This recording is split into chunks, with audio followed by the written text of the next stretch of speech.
Hello and welcome to Outlook. I'm Barbara Deeb. Well, despite trailblazing inroads in game show history, achieving iconic status as a game show host, and taking television and the television business by storm, our guest on today's program has said that he'd rather be known as an author, even though he's the guy that created the dating game, the newlywed game, and hosted for many years the Gong Show. We welcome to the program Chuck Barris. Thank you for being here. Nice being here, Barbara. Well, Chuck, you're here in town. You have a connection to Bowling Green, which we'll talk about in a little bit. But you're here in town as a guest of the Warren County Public Library as part of their My Life is an Open Book series, because you have a new book out, and it's a book dedicated to your daughter, your late daughter, Della. The book is called Della, a Memoir to My Daughter. It's a tragic story in large part. She died of an overdose in the late 90s, 1998. That's right. At the age of 36. Why the Yes. book? Why now? Well, I started that book many times over the years, and over the last 4 or 5 years. But I felt that I was alone with the problem of the drug-addicted daughter. And I think there were tons of other people out there who also had problems along those same lines. And I just thought that maybe my book would help them in making some decisions. So also a catharsis for you, a healing of sorts? Not much, no, not really. Were you hoping that might happen along the Well, way? I had no idea when I started to write the book what I would end up, how I would end up being. But I wrote the book, and it didn't really help me forget about Della. It didn't. Well, and you wouldn't want to forget, Well, but you'd want to heal, maybe. Well, it didn't do any kind of healing either. But that was just one of those things. I still have problems when I see a mother and daughter in a movie, or a mother or someone walking a small blonde-headed girl down the street, and those things I don't think will ever leave. Some have said it's a cautionary tale about tough love. So what you're saying there, in essence, is that you implemented that. That's how you parented. You did the tough love thing? Oh, I did, and that was a huge mistake. Tell people what mean, that means if you're watching this and you go, what's tough love? Tough love is giving a child money, a lot of money, and telling them to go away and not come back until they're clean, or until they're not on drugs anymore. And I think that is such a bad mistake. I think it's huge, and I don't think anybody should ever do that. I did it, and I think that harmed Della no end. Well, of course, hindsight, it's so clear now, right?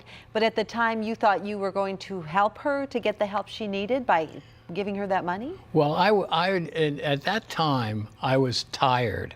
I was really kind of fed up with the whole proposition of my daughter coming home drugged every night. And I also had a huge company to run. We were a public company. We had tons of stockholders, tons of employees, and I just got tired. And she said she wanted to leave, and I said, go. And again, I'm not, I shouldn't have done that for a minute. I should never have done that. But you're saying, as you wrote the book, you learned that there were many others out there who had experienced or are experiencing the very same thing. So your ability to say to them, bad idea, don't do the tough love, you think people are hearing that? I hope so. I had a mother and a daughter and a sister living on the East Coast, but we really didn't communicate then. There weren't times when you would talk to your mother or your sister and ask their advice. And I think now, If I had it to do over again, I would ask everybody their advice. I would ask a priest, a rabbi, a doctor, a psychiatrist. I would just ask everybody that I could for advice, tell me what should I do? What am I doing wrong? So basically you're saying you were a product of the times. In that time period, people didn't ask for help. That's You right. didn't go, you just did what you thought was best. That's right. And it had a tragic ending. Oh, it did. In 1998, she ended up... She died. She had an overdose of cocaine and vodka, and it killed her. a lethal dose. It was a lethal dose, but the idea that she committed suicide was never entered my mind.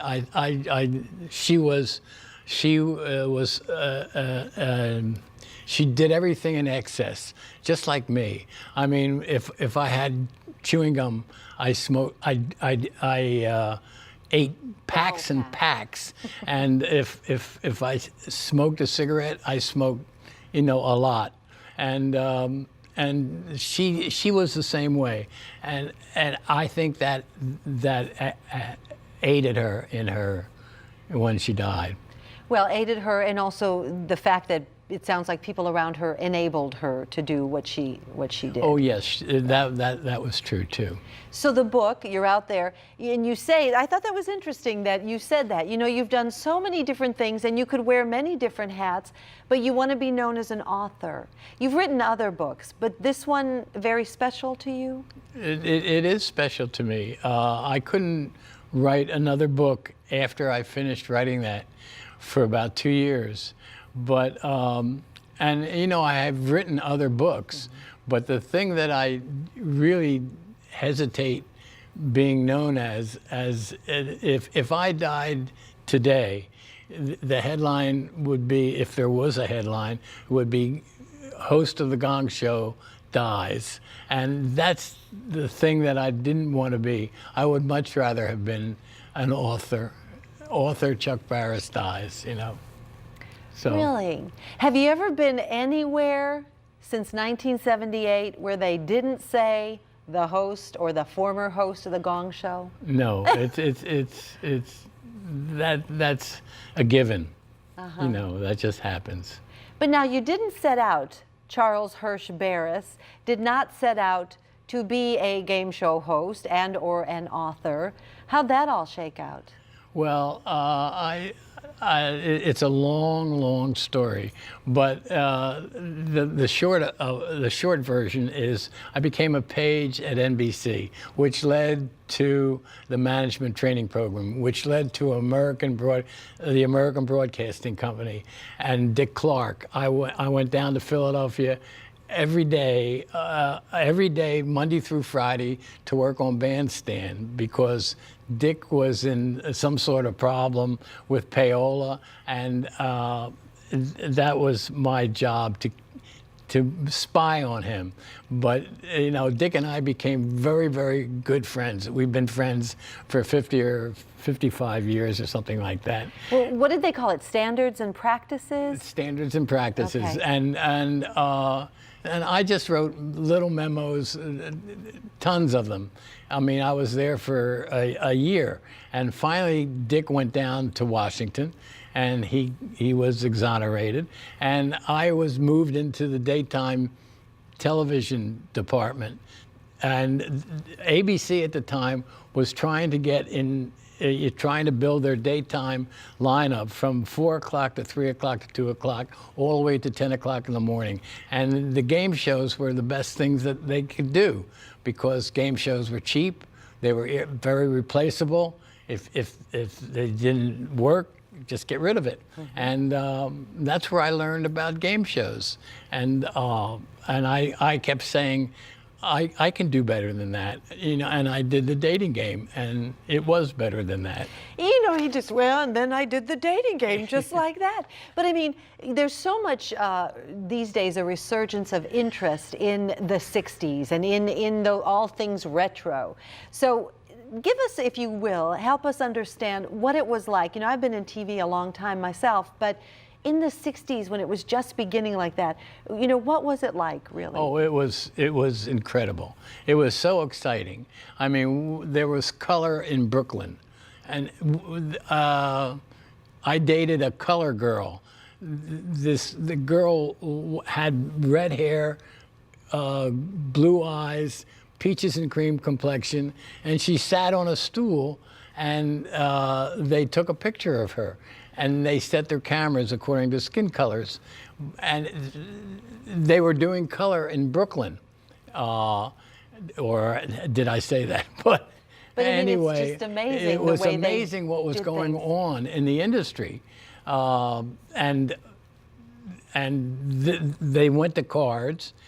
They got rid of the color girls, rent the cards, and finally the cameras did it themselves. To color adjust, to get the color on the camera. So, I mean, it really was an antiquated system, but yet it was what they did at the time. It was exciting. It was exciting.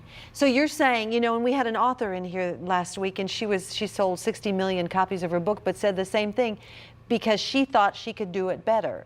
And so she did. So there you are, you're watching, they want to boost their daytime lineup, and you say, I can do better than that. So the dating game, where'd the concept for that come from? I don't know. I don't recall where I thought of the dating game. I kept thinking that 3 girls should be talking to 3 guys, and then it narrowed itself down to 1 girl and 3 guys. And they could be, you know, any age. It didn't matter. And so the 2 that she didn't pick came around to Ben, and she never knew who she picked. And I thought that was just wonderful. The element of surprise, huh? And your set design was very, very right on for that time, if you will. It was superb. It was a producer designed the set, Gene Banks, and he had all those beautiful flowers, those red and orange, green flowers. The whole thing just worked. It was a wonderful show. We got so many kicks out of that show. Oh, I bet. And more to talk about. We're going to take a short break here on Outlook. But not only did our guest on today's program, Chuck Barris, help to create the dating game, you might also remember a show called The Newlywed Game. And then, of course, there was The Gong Show and so much more. We're going to talk more about that when Outlook continues right after this. Don't go away. Stay with us. Outlook continues. I'm Barbara Deeb. We are rejoined by our guest, Chuck Barris. Yeah, that name may ring a bell. He was the host of the Gong Show, the infamous Gong Show, and of course the creator of the dating game, the Newlywed Game. But he's in town to promote his book, his latest book, which is a memoir to his daughter that he lost tragically to a drug overdose, a drug and alcohol overdose. And just to recap, the book is now available. People can buy it. And you wrote it not to heal yourself necessarily, but more to help others who might find themselves in the same boat? That's absolutely. I made tons of mistakes in the book. I could go over them and over them, but you know, though the mistakes I made to help. Maybe they'll help other people. I have no idea. You're hopeful that that's the case? Yes. Yes. And you were talking about, before the break, we were talking about the creation of the dating game and how in many ways you'd like to be known as an author, not necessarily as the guy who hosted the Gong Show. But the dating game was one of those shows that you created because you saw a void. You thought, I could do that better. But everything came together, you were saying. Just the set, it did. Everything, even the host.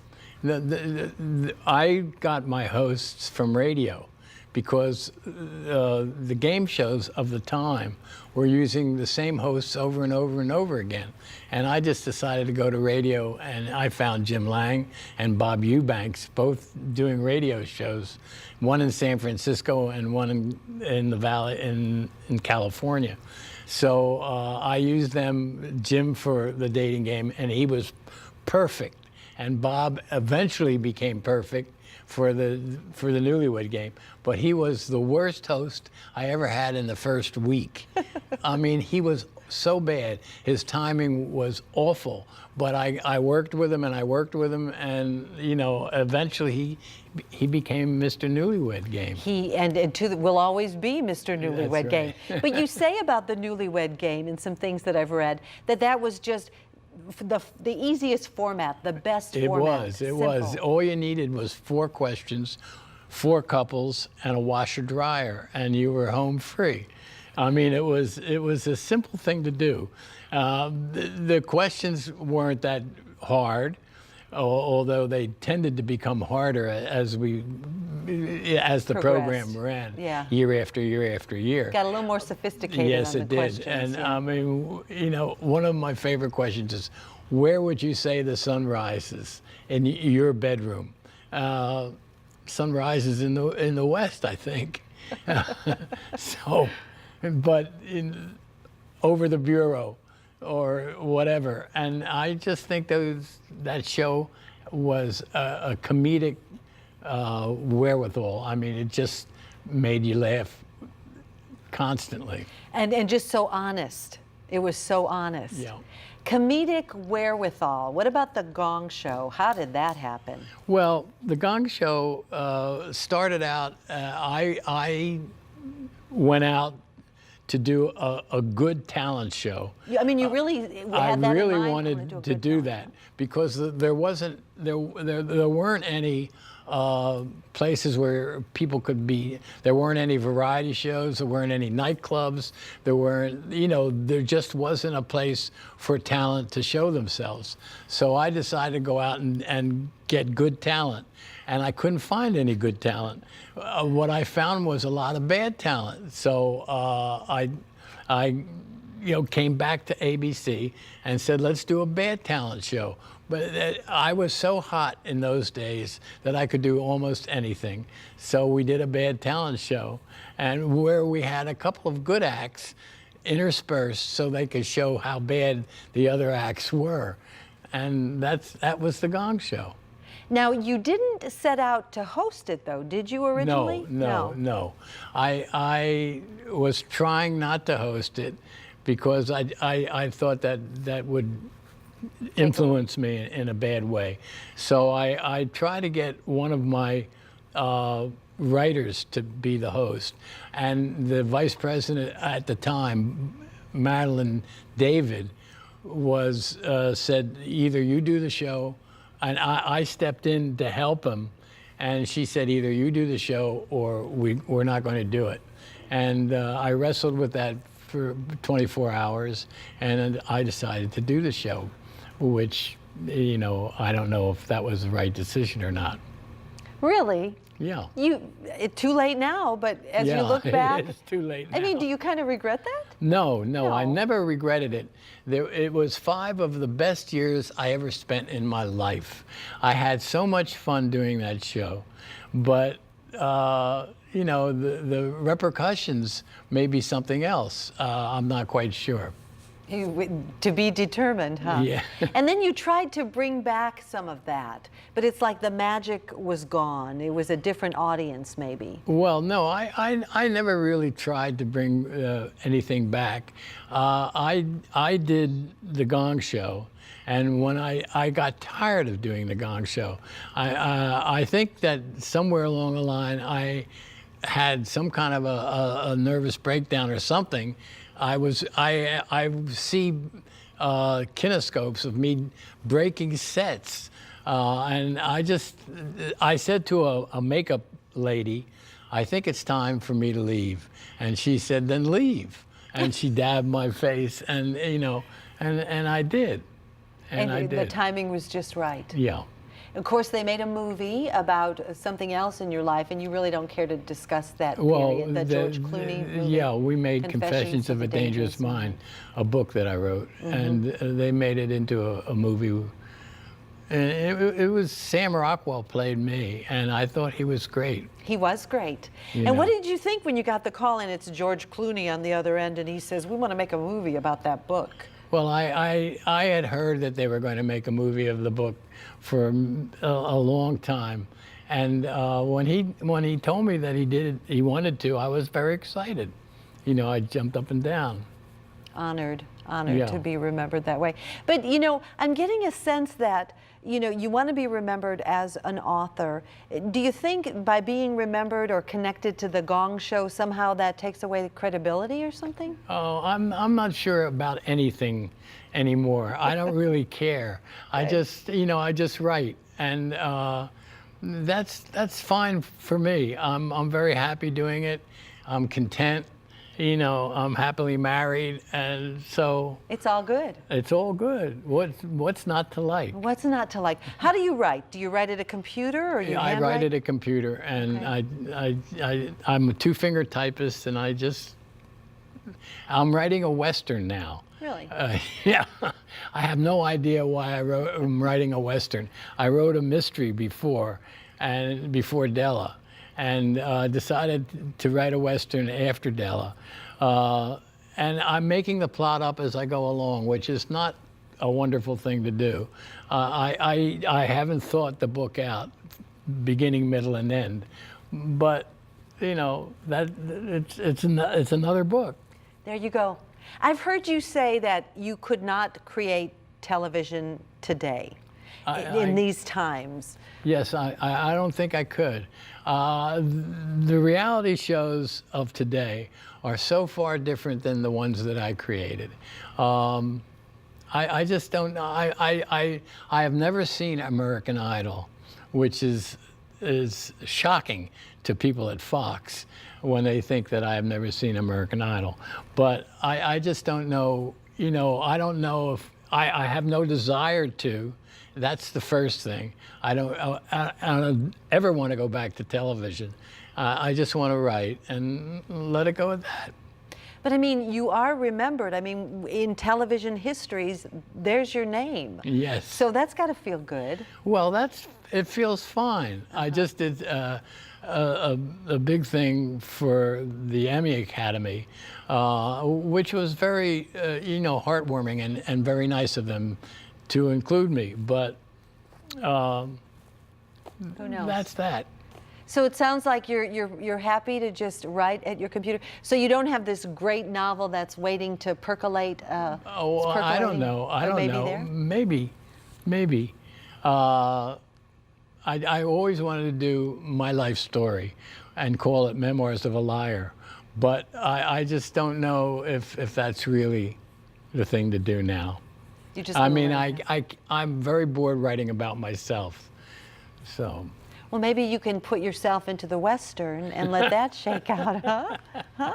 The book is called A Memoir to My Daughter, Della, and you're hoping people will read it, even if they Yes, don't have some of course connection I to do. someone who has a drug Yes, problem. just read the book.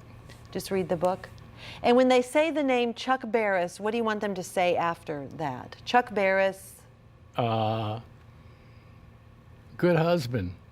Why not? That's what I say. Why not? Thank you so much for joining us. Thank you. It's been a pleasure. We've been talking with the man called Chuck Barris, the man who helped to create the Newlywed Game, the dating game, and also hosted for many years the Gong Show. His new book is called Della, A Memoir to My Daughter. That's going to wrap it up for this week's edition of Outlook. I'm Barbara Deeb. We're glad you joined us.